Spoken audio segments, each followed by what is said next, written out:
Alasan aku gak takut ke Bangladesh sebagai perempuan. Oke, memang negaranya berantakan. Jangan harap bisa ngantri. Semuanya pasti desak-desakan. Orang-orang juga ngeliatin karena rasa penasaran mereka yang tinggi. Tapi gak boleh abaikan juga bahwa negara ini orang-orangnya sopan banget. Ngajak foto aja mereka jaga jarak dan gak main pegang-pegang.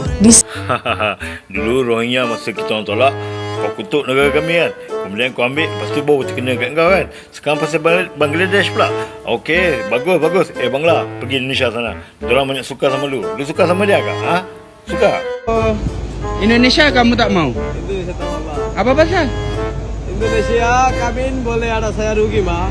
Kenapa rugi? Lagi mana lagi makan. Lagi balik Indon. Lagi duit mana lagi. Ayo. Ini bangunan 1 bulan kerja. Boleh saya ada rugi mah 1 bulan semua sudah habis. Ayo, kasih hantar Indon lah. Kalau Boleh kami sudah habis.